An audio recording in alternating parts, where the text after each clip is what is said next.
Good afternoon, everybody. Welcome to a special edition of AnglersChannel.com video. We got Anglers Channel Pro Staffer Rob Digh with us up here in Denver, North Carolina today. And Rob, we just came back from the Bassmasters Classic. We were out there last week in Tulsa. It was a great show, good crowds, good tournament. Congratulations to Cliff Pace, who won $500,000. Congratulations to local anglers. Hank Cherry came in third. And I believe Tracy Adams came in 7th or 8th, something like that. I mean, two incredible showings by some local guys that many of us have known for years. And what's exciting about their finishes is any way you slice it, those two guys have worked really hard, and it's nice to see some of that hard work pay off. Yeah, it is. Both of them's great fishermen, and there's a lot of great fishermen come from this area, as those guys just proved it, that, when you're out here fishing, you're competing against some of the best fishermen around when you're fishing in this area. But, yeah, congratulations to those two guys, and they've done a great job. And, hey, they both made a good run at it. And but, fishing's tough, and there'll be another day for both of them. Yeah, well, it's a nice thing to put on their resume. I mean, Hank basically said after the last day that, he lost a 7-pounder. And if you look at the totals, that 7-pound fish would have won him the Classic, basically. I mean, put him right there. So, it is a matter of inches. It's a matter of catches, and it's a matter of those you didn't catch, which really affects every tournament, because you always hear somebody at the weigh-in say they lost a fish, right? Every single tournament, every weigh-in, somebody lost a fish that could have made a difference. But anyway, with the Classic behind us now, and Bass doing such a great job there, we got a lot of tournaments coming up this weekend all over the Southeast. And Rob and I are going to try to touch on a few of them. We've got a BFL. Well, first of all, we got the Angler's Choice Marine Team Trail. Kicks off their 2013 season at Smith Mountain Lake Saturday. There'll be well over 200 boats at that event.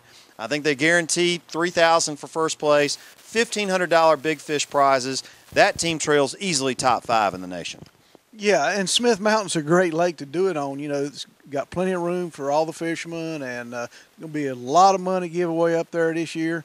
And, the weights are going to be very good on Smith Mountain this time of year, John. Those fish are, like everywhere, it's springtime. They're going to be, progressing up to the bank, and it's going to be a great weekend up there. Yeah, well, the one thing that's going on this week, everybody on the East Coast is just getting a deluge of rain. So, it's pouring rain here in the Lake Norman area today. It has been all night long, and it's cold. It's mid-high 30s out today. So, with that being said, and this system's moving right over Smith Mountain Lake, what are the key patterns that you would arm yourself with if you were fishing that tournament? Well, John, anytime you get this amount of rain, it's going to wash out what we call fishermen wash out a lot of the creeks, because you're going to have a lot of red mud coming down them, trees, debris, and, you want to stay away from that. So you want to try to find some clear or clean water.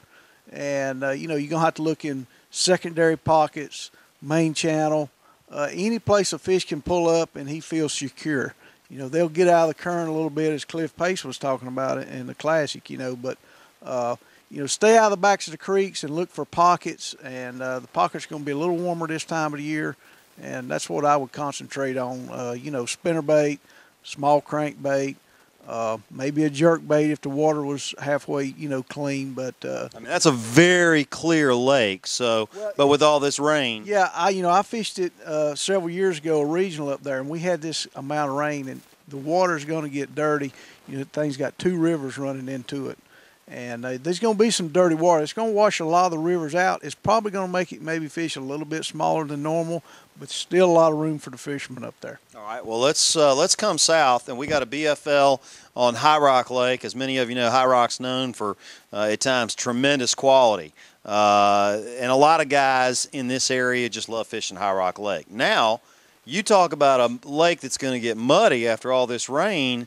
You won't be able to see your hand 5 inches under the surface of that lake. Yeah, I was talking to some guys that's going to be fishing over there, and the concern is, you're going to be able to get under some of the bridges, and that's that question. Right now, today, I think it's still 2 foot, below full pond. So if it fills up or overfills, it's going to make High Rock fish real small, and it's definitely going to be muddy, the whole lake, and it's going to be a grind over there this weekend. But hey, if I was going, put you something on with some noise, a big spinnerbait, a rattle trap, something that makes a lot of noise and something you can cover a lot of water with, because it's not going to be a big weight tournament. It's going to be a great tournament to go fish, because it's going to be maybe a little easier to win, because it's not going to be a real high weight finishing tournament. So it's going to be interesting to see what happens over there. What's your weight over there you think it'll take to win?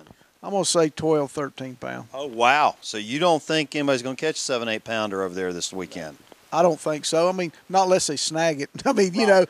But a lot of times I've been places, John, when the water gets this dirty, the fish just lay there, and you can actually snag a fish not knowing it with some type of crankbait. So, that could happen. All right. Well, let's kind of go west. Everstart, Guntersville. A lot of guys love fishing Guntersville all over the country. Guntersville's been one of the top 5 lakes the last 3 years. Last year, there was a drop-off at Guntersville in terms of weights. And in my theory on that, Robbie, I don't know what yours is I just think the place has been overfished. I think that there's so many tournaments on Guntersville, and have been the past 24 months, that the pressure had to affect the lake at some point. And I think it did last year, because you didn't see the multiple 30-pound bags. You saw a lot of low to mid-20s, which are great, but not what people thought of or saw in 2010 through 2011. Well, John, all lakes, if you talk to biologists and people that's probably a little smarter than me about, some of these lakes go through, highs and lows.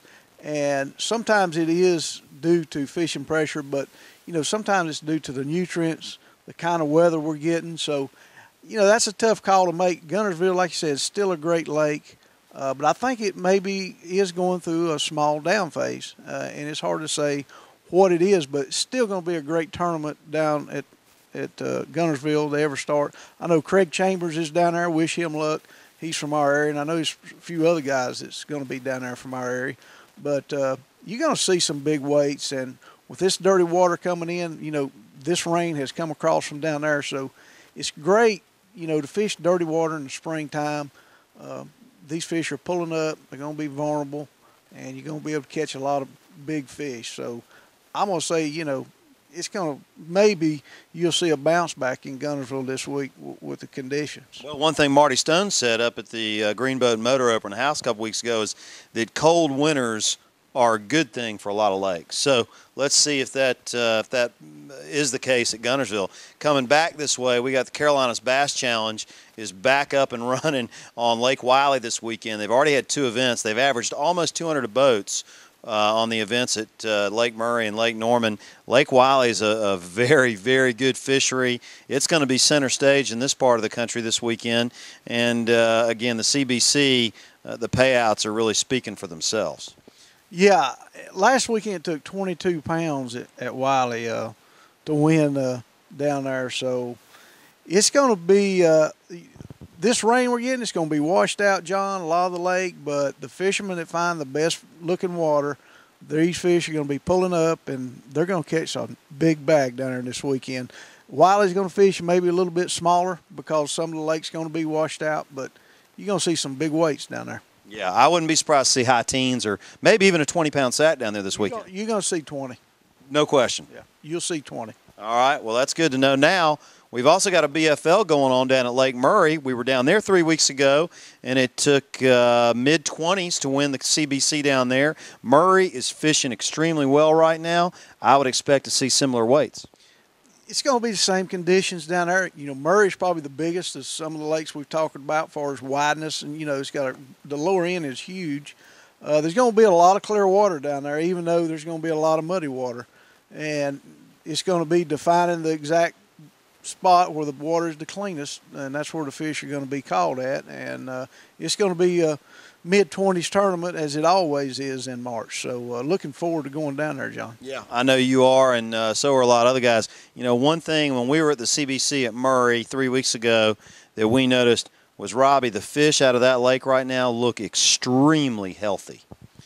Yeah, I mean, there's some shallow grass coming back in the lake, and it does so much for the spawn, and it just gives them a place to hide. And it's coming back, John, and it's going to be another great lake. as a lot of other lakes down in that area. Santee is one of them. So it's going to be an exciting tournament. Well, we got a busy weekend. Hope that helped you guys out a little bit in terms of what to look for at some of these big events. I mean, the team trail circuit is now full bore with Angler's Choice kicking off this weekend in Smith Mountain. Robbie, best of luck at Lake Murray. Best of luck to all you anglers out there that are going to be fishing this weekend. Please be safe on the water. And, buddy, we'll see you next week.